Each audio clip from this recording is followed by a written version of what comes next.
Assalamualaikum warahmatullahi wabarakatuh. Perkenalkan, nama saya Gisna dari kelas SI Regular 3A dengan NPM 24100200804. Kali ini saya akan mempresentasikan atau mendemokan proyek yang sudah saya buat selama satu semester yang ditugaskan oleh Bapak Ibrahim sebagai dosen pengampu saya mata kuliah Sistem Operasi. Untuk pertama-tama saya akan login terlebih dahulu. Pada browser ini saya akan login sebagai admin.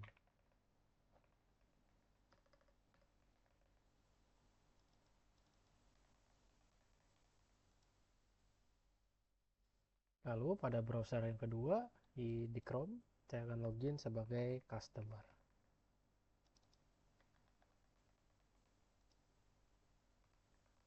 Jadi sebelum saya menjelaskan langkah-langkah aplikasi yang saya buat ini atau cara kerjanya, saya akan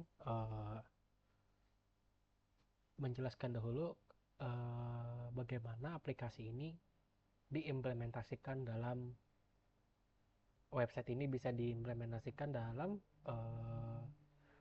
restoran kasir. Jadi di dalam restoran kasir itu kasir hanya ada dua tablet. Tablet pertama adalah customer untuk agar customer yang ingin memesan bisa langsung memilih di tablet tersebut. Lalu di tablet kedua ada tablet admin atau kasir yang digunakan untuk mengkonfirmasi pesanan dari customer. Di sini saya akan langsung praktikkan bagaimana cara kerjanya.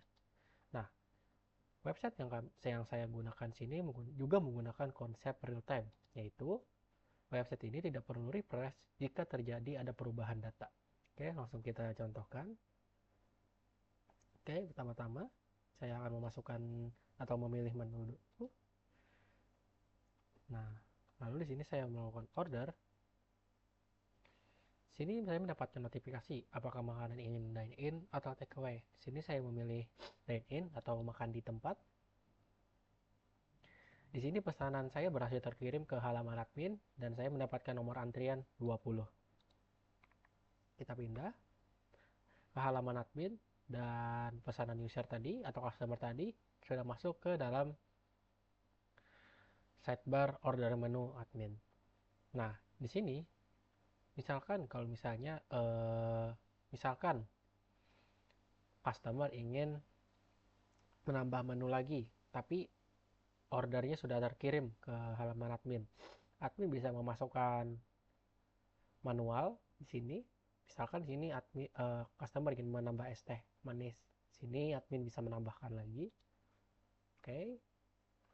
Lalu untuk metode pembayaran atau payment method ada 3, yaitu cash, QRIS, dan transfer.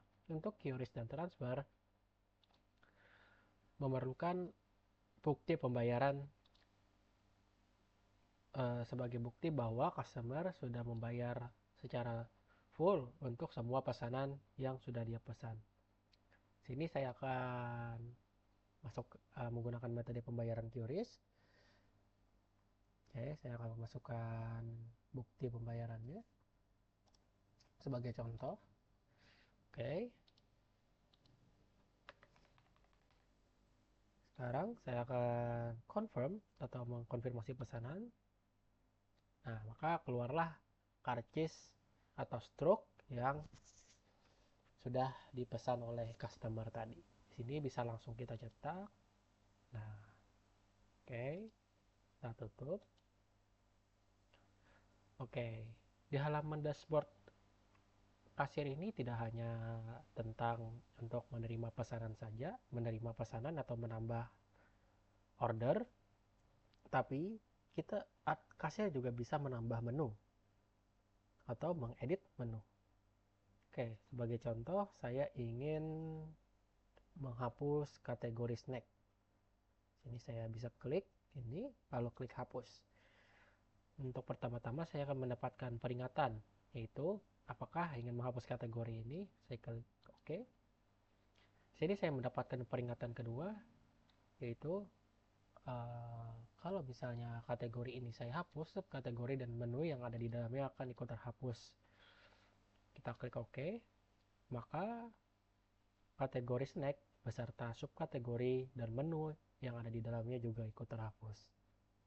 Oke, yang tadi itu untuk fitur delete dari kategori. Sekarang kita akan coba fitur create-nya.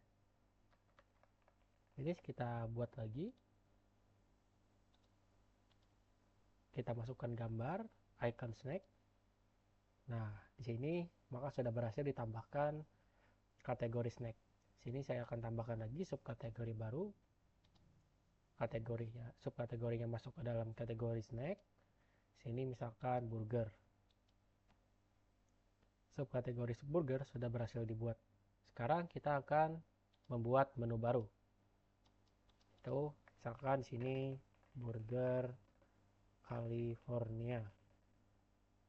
Kategorinya, subkategorinya masuk ke dalam burger. Harganya Rp25.000. Deskripsinya burger dari California. Sini kita masukkan foto menu. Kita simpan dan berhasil. Ketika saya memasukkan menu baru di sini, otomatis halaman user juga akan memasukkan datanya tanpa melakukan reload atau refresh halaman, maka burgernya langsung masuk ke halaman tersebut. Di sini kita akan mencoba fitur-fitur untuk melakukan edit menu. Pertama di sini saya akan coba edit menunya dahulu. Misalkan di sini saya tidak ingin namanya burger California, tapi burger New York. Begitu juga deskripsinya harus kita ganti dan harganya misalkan 30.000. Kita simpan. Nah, di sini burgernya berhasil saya ubah, saya edit namanya dan deskripsinya. Oke, setelah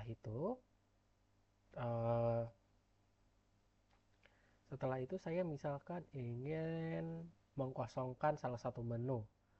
Contohnya ada di ramen. Nah, saya ingin menandai stok menu tersebut sudah habis. Otomatis stok tersebut atau menu tersebut sudah sold out. Ini juga otomatis terupdate. Nah, oke. Sekarang kita akan coba menghapus menu. Oke, kita klik hapus. Yakin Anda mau menghapus menu ini? Oke. Nah, menu berhasil dihapus. Sekarang kita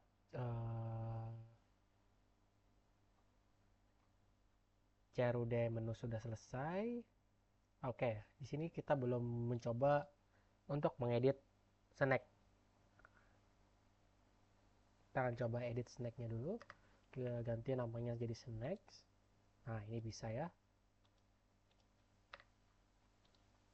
Nah, di sini juga ada fitur pencarian untuk mencari menu. Bisa. Begitu juga di halaman user juga bisa. Bisa ramen. Contohnya burger. Nggak ada ya, sudah dihapus. Oke, sushi roll. Nah, jadi kita bisa mencari menu yang kita inginkan di dalam search bar ini. Oke, selanjutnya fitur. Oke, semua fitur di halaman kasir ini sudah kita coba. Sekarang kita pindah ke halaman bill. Jadi, semua orderan yang sudah dikonfirmasi oleh kasir tadi masuk ke dalam tabel bill dan order. Dan ini adalah tampilan daftar data-datanya. Oke. Misalkan di sini saya ingin melihat salah satu billnya. Nah, di sini sudah dilihat. Bisa kita lihat karcisnya. Oke. Nah, kalau misalnya kita ingin menghapus salah satu bill, misalkan ini ingin kita hapus, nah statusnya menjadi cancel. Jadi ketika mendelete itu dia tidak menghapus datanya tapi mengubah statusnya menjadi cancel, menandakan bahwa pesanan tersebut tidak jadi begitu. Oke. Sekarang kita masuk ke bagian filter. Nah, filter ini digunakan untuk mencari data berdasarkan spesifik tertentu. Di sini ada 4 jenis filter, melakukan pencarian, tanggal, tanggal pemesanan, status, dan urutan harga. Kita akan mencoba bagian search bar-nya dulu. Kita akan mencoba mencari order berdasarkan kodenya. Nah, kita cari, coba kita filter, maka didapatkan ya. Oke. Sekarang bagaimana kalau misalnya kita memfilter tanggal bahwa saya ingin mengambil semua data yang ada di tanggal 2. Kita filter. Oh, ternyata tidak ada data pada tanggal 2. Tanggal 5, kita filter. Oh, ternyata ada beberapa data di tanggal 5. Nah, misalkan saya ingin mengambil status yang cancel, maka akan tampil datanya. Kalau pending, tidak ada. Completed, ada. Nah, untuk filter urutan harga ini, dia akan mengurutkan harga dari yang terbesar dari terkecil atau sebaliknya. Oke, dari yang tertinggi, dari yang terendah. Oke. Sekarang kita akan coba, oh saya lupa. Nah, kalau misalnya uh, kasir sedang tidak berada di halaman dashboard, tapi customer sudah mengirim pesanan order, misalkan seperti ini, kita klik order. Nah, di sini ketika kita ke halaman dashboard, otomatis tidak ada menu atau orderan yang masuk ke dalam sidebar ini. Maka untuk mengatasinya, di sini sudah ada data yang dipesan oleh customer tadi itu atau order yang sudah dipesan tadi dengan status pending. Di sini ada button khusus untuk memproses pesanan. Nah, di sini sudah didapatkan pesanannya. Kita konfirmasi. Nah, maka pesanannya berhasil dikonfirmasi. Oke, tutup. Mungkin untuk halaman bill sudah dijelaskan semua fiturnya. Oh ya, ini ada pagination ya, untuk membagi data-data berdasarkan beberapa page. Oke, kita pergi ke menu user. Nah, di menu user atau halaman user ini digunakan untuk menampilkan user-user yang ada di dalam sistem web kasir KIC ini. Oke, di sini ada total adminnya ada 1, total customernya ada 1. Di sini ada filter juga, ada 3 jenis filter. Pencarian berdasarkan dari nama atau email. Di sini ada tanggal, yaitu tanggal di mana user itu dibuat. Lalu ada role-nya. Oke, misalkan di sini saya ingin mencari namanya admin Bujang. Maka ditampilkan user dengan nama admin Bujang atau emailnya deh.